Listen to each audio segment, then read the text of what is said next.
So our last video for chapter 13 is all about brand proliferation, and clearly this is an issue that we see in many markets, right? We're going to talk about breakfast cereal, car batteries, beer, all sorts of markets. We see lots of brands that are in fact produced by the same firm, and we see brand proliferation horizontally, we see it vertically, in lots of different areas. And so the idea here is that an existing firm floods the market. I mean, flood is a qualitative term with a variety of differentiated products. And one reason they might do that is in order to deter entry, right? So if you have, all right, well, if, you know, General Mills is producing 20 different cereals, it's hard to think of a new cereal that is going to compete and find a market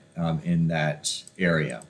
So cereal is obviously one area, and actually there was a complaint to the Federal Trade Commission in 1972, basically that the four largest manufacturers were proliferating brands, similar products, and making it basically impossible for anybody else to enter the ready-to-eat cereal market.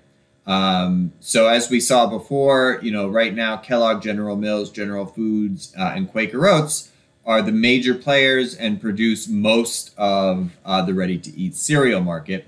This was actually thrown out because there was no evidence that they were colluding together.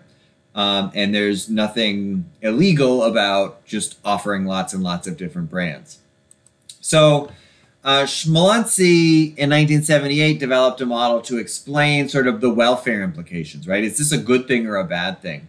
And thought about, all right, well, what is going to make brand proliferation a profitable strategy?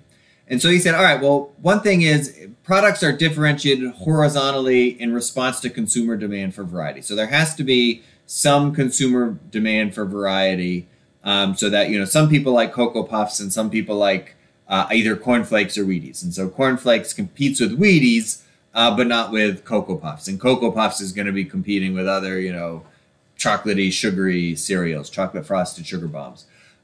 Second, it can be costly to change the product characteristic of an existing brand. So, you know, people know what Cheerios are. You wouldn't necessarily want to make your wheat cereal a Cheerio type cereal. You'll keep your Cheerio brand, you know, being the circular oats. So you can have regular Cheerios and Honey Nut Cheerios and all the kind of different Cheerios they have now, but you keep that in the brand. And then finally, there are scale economies with the production of individual brands. And that really has more to do with advertising than anything else, where you have to advertise a lot in order to get people to know about them. So then the average cost is decreasing because of that fixed advertising cost. So then the question is, all right, well, how do you decide to add another brand? And I mean, the idea is not that different from what we were looking at in the last video. It's a hoteling type model. And so we have producer surplus and we have total surplus here. And the idea is, all right, well, we've got brands A and B. Should we add a brand in the middle, C, that, you know, would satisfy these middle customers more than they are currently being satisfied by A and B. And now the problem is obviously that there's going to be some cannibalization, right? So some of these people that are going to buy C would have bought A or B, right? We can see that the entire market was covered already. They just weren't getting as much consumer surplus in the middle as they were towards the edges.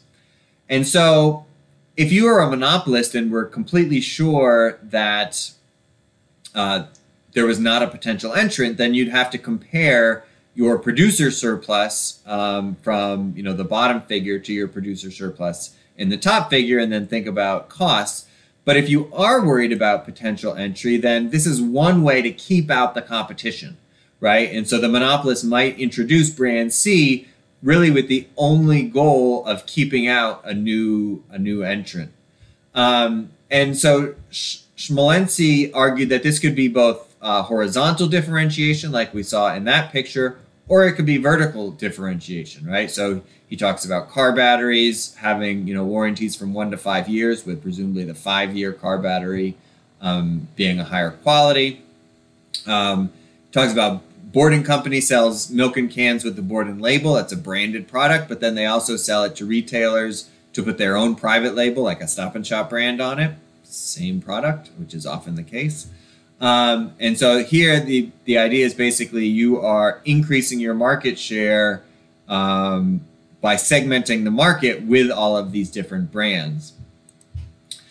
The empirical evidence is difficult to come by. The data is somewhat difficult, but we do see more and more brands, and it's not a new phenomenon, right? It has been happening as far back in the 1950s. Gray advertising said the stream of new products and new variations of old products, which is being forced down the consumer's throat, is so swollen that there is a great danger of indigestion. And so the idea is just, we've got all these products, and why are we doing it? Well, clearly it must be profit maximizing. The book ends sort of looking at the beer market, which is clearly their favorite market, and looking at the amount of producers in the domestic beer market and the amount of brands. And the amount of producers has basically gone down to 2 because Pabst, even though Pabst has 33 brands still, they're being produced by Miller. And so Pabst is basically a virtual brewer. And you can see that, in 1950, Anheuser-Busch had 2 brands, and then Coors, Miller, and Pabst each had 1. And then by 2010, Anheuser-Busch had 55 brands.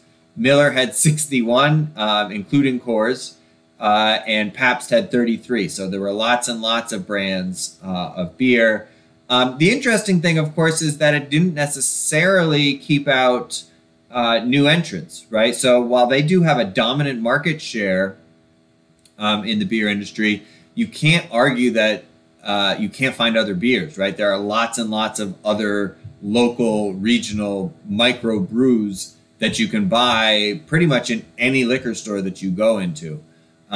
So I think that's an interesting question when we think about social welfare, is that clearly this brand proliferation in the beer industry did not keep out other entrants, although you could maybe argue that it did keep other entrants from growing into large competitors.